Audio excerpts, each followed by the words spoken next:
पढ़ने जा रहे हैं। कल की वीडियो में मैंने आपको एक वैलिड कॉन्ट्रैक्ट के जितने भी एलिमेंट्स थे जो नेसेसरी होते हैं उसके वैलिड बनने के लिए, वो सारे एलिमेंट्स आपको करवा दिए थे। उस वीडियो को आपने ज़रूर देखना है क्योंकि वो यूनिवर्सिटी लेवल पे एक बहुत इंपॉर्टेंट क्वेश्चन है जो कि 101% आता ही आता है। तो देखो, आज हम कर रहे हैं टाइप्स ऑफ कॉन्ट्रैक्ट्स। इसमें हमारा पहला है वैलिड कॉन्ट्रैक्ट। कल आपको एलिमेंट्स ऑफ कॉन्ट्रैक्ट कराए थे, वही 10 एलिमेंट्स जब किसी एग्रीमेंट में मिक्स हो जाते हैं तो एनफोर्सेबिलिटी आ जाती है, और जहाँ पे एग्रीमेंट के साथ एनफोर्सेबिलिटी आ जाती है वहाँ पे वो जो कॉन्ट्रैक्ट है वो वैलिड बन जाता है। तो यहाँ पे हमारी एक लाइन की मीनिंग क्या आएगी कि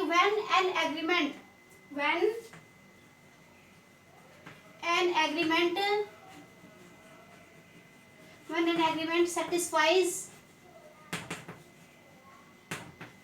all the elements of a valid contract,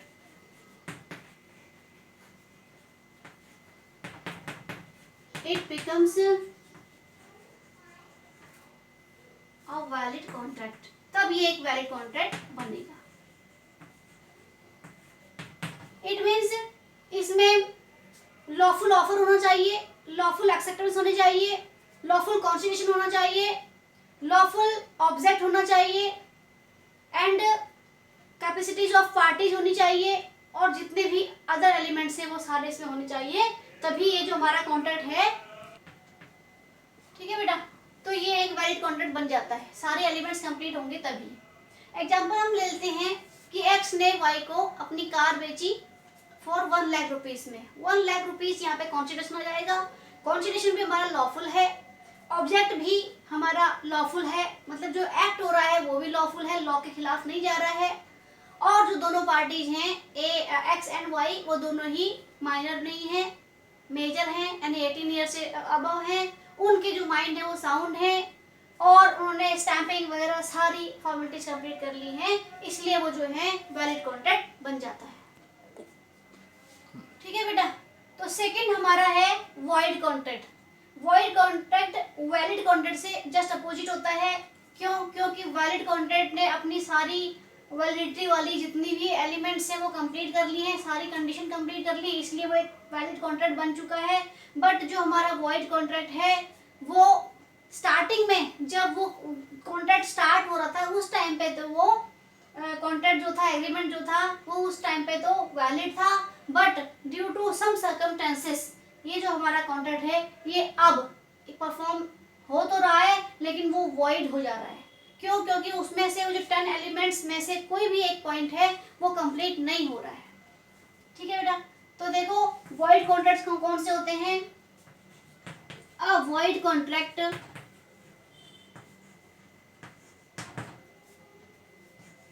is that contract भी नहीं है, अभी एग्रीमेंट ही रहेगा। ठीक है, that agreement that was void at the beginning, मतलब बिगिनिंग स्टार्टिंग में तो वो हमारा जो एग्रीमेंट था वो वैलिड था, वॉइड नहीं वैलिड था। दैट वाज वैलिड, वो उस टाइम तो वैलिड था, बट मे बी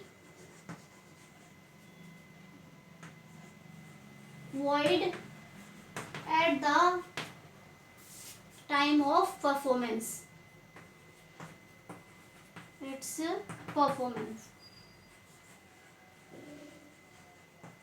ठीक है, अपनी परफॉर्मेंस के टाइम पे ये वॉइड बन जा रहा है। स्टार्टिंग में बिगिनिंग में वो क्या था, वैलिड था, लेकिन at the time of performance वो क्या हो गया, वो वॉइड हो गया। तो ऐसे कॉन्ट्रैक्ट को हम बोलेंगे वॉइड कॉन्ट्रैक्ट। एग्जांपल हम लेते हैं कि x और y, ठीक है, x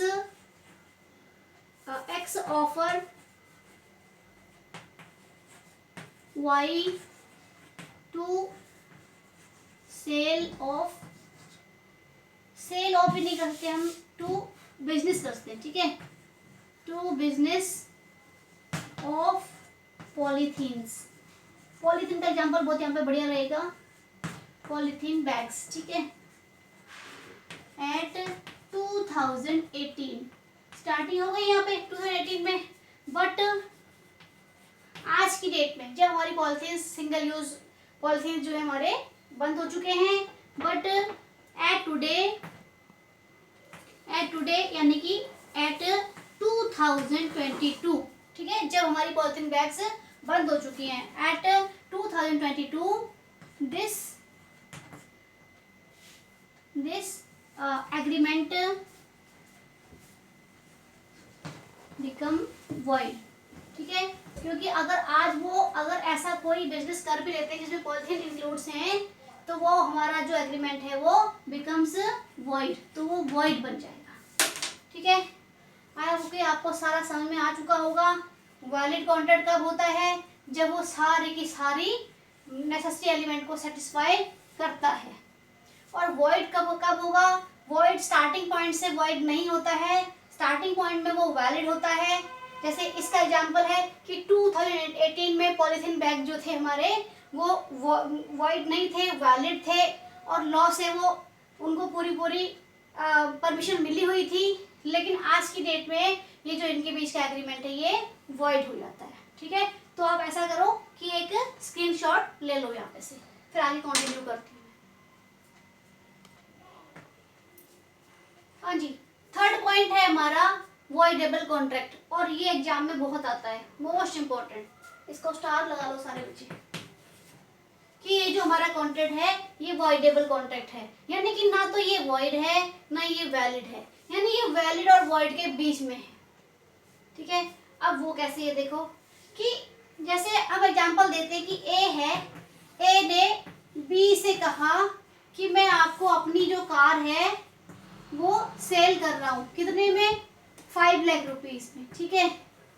अब बी ने भी यस कह दिया, ठीक है, दोनों के बीच का एग्रीमेंट हो गया। अभी ये कॉन्ट्रैक्ट नहीं बना है क्योंकि इसमें कुछ एलिमेंट्स अभी बाकी हैं, ठीक है।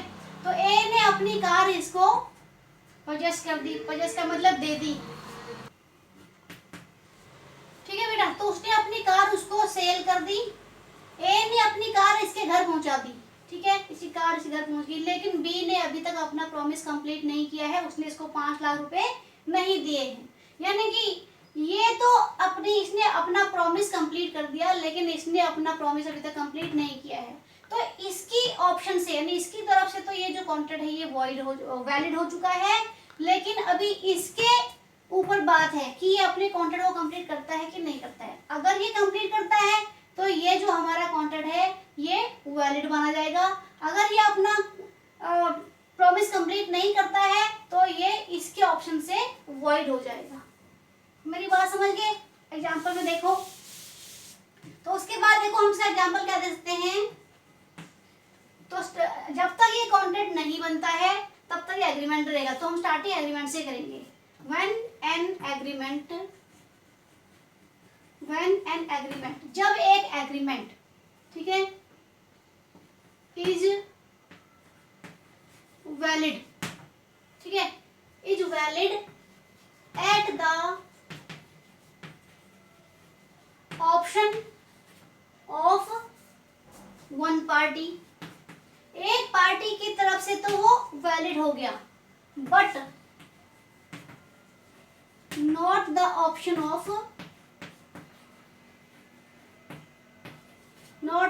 ऑफ अदर पार्टी, ठीक है। दूसरी पार्टी के ऑप्शन से वो अभी तक वैलिड नहीं है। तो ये जो हमारा कॉन्ट्रैक्ट है, ये जो एग्रीमेंट है, ये वैलिड भी हो सकता है और वॉइड भी हो सकता है, ठीक है। तो ये किसके ऊपर डिपेंड करेगा? ये डिपेंड करेगा उस सेकंड पार्टी के ऊपर जिसने अभी तक अपना प्रॉमिस कंप्लीट नहीं किया है। ये यानी कि हमारे एग्जांपल में ये बी के ऊपर डिपेंड करेगा। अगर बी 5 लाख रुपए उसको दे देता है और कार अपने पास रख लेता है तो वो अपना कॉन्ट्रैक्ट पूरा कर लेगा, तब ये कॉन्ट्रैक्ट हमारा वैलिड बन जाएगा। और अगर वो 5 लाख रुपए नहीं देता है और कार भी वापस कर देता है तो ये जो हमारा कॉन्ट्रैक्ट है ये वॉइड हो जाता है, ठीक है बेटा। तो ये इसका एग्जांपल था। अब देखो इसके फीचर्स, इसका पता कहाँ से लगेगा कि ये जो कॉन्ट्रैक्ट है ये वॉइडेबल है, वॉइड है या वैलिड है, ठीक है। तो देखो यहाँ पे मैं आपको बता रही हूँ फीचर्स ऑफ अवॉइडेबल कॉन्ट्रैक्ट। अब देखो इसके आगे वॉइडेबल लगा यानी एबल, ये हो भी सकता है और नहीं भी हो सकता है, ठीक है। तो ये देखो पहला फीचर क्या है, पहला फीचर कोई भी कॉन्ट्रैक्ट वॉइडेबल तब हो सकता है जब व्हेन इट इज वॉइड, या फिर इट इज हम क्या कह सकते हैं, when the consent of parties, कोई भी पार्टी, ठीक है, parties is not free।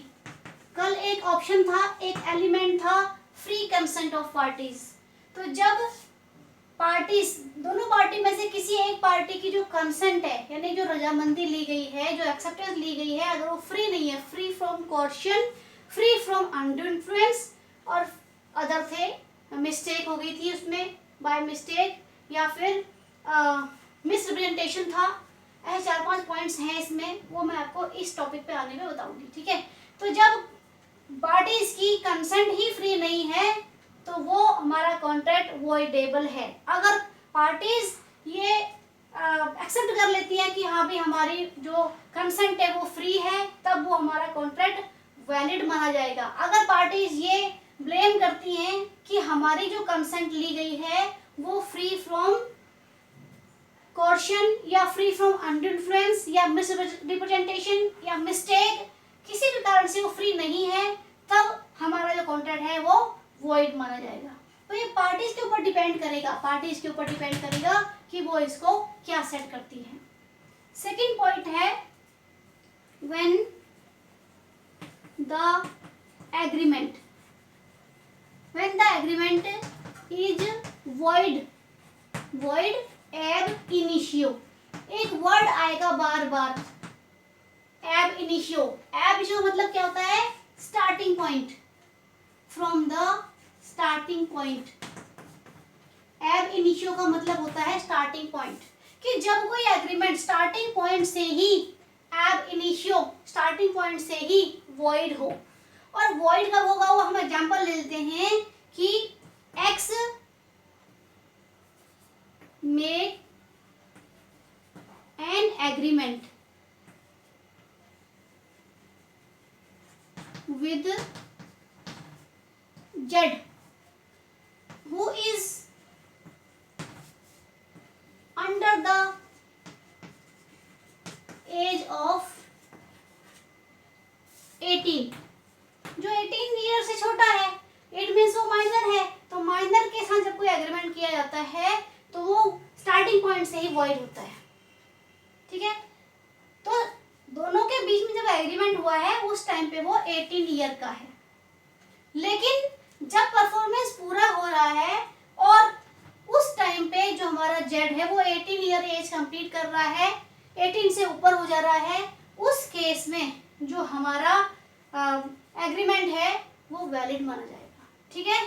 तो इस कंडीशन में भी, ये दो कंडीशंस में हमारा कॉन्ट्रैक्ट वॉइडेबल हो सकता है। और तीसरा एक पॉइंट और है कि इस वॉइडेबल कॉन्ट्रैक्ट को वैलिड बनाना है या वैलिड नहीं बनाना है या वॉइड ही छोड़ देना है, ये सारा उस एग्रीड पार्टी के ऊपर डिपेंड करेगा। एग्रीड का मतलब कल आपको बताया था, एग्रीड पार्टी का मतलब जिसने अपना प्रॉमिस तो पूरा कर दिया है लेकिन बदले में उसका कंसीडरेशन नहीं मिला है। तो देखो, the validity of an agreement, sorry such agreement depends upon the consent of agreed party, ठीक है, कि भाई इसको वैलिड बनाना है या नहीं बनाना है। ये जो पॉइंट है, ये जो सिचुएशन है, ये इसको सही वैलिड बनाना है कि नहीं बनाना है, ये एग्रीड पार्टी के ऊपर डिपेंड करेगा, ठीक है। तो इसका ये ले लो। आज के लिए आपका ये टॉपिक यहाँ पे कंप्लीट होता है। बाकी किसी को कोई प्रॉब्लम हो तो मेरे को मैसेज करके बोल देना।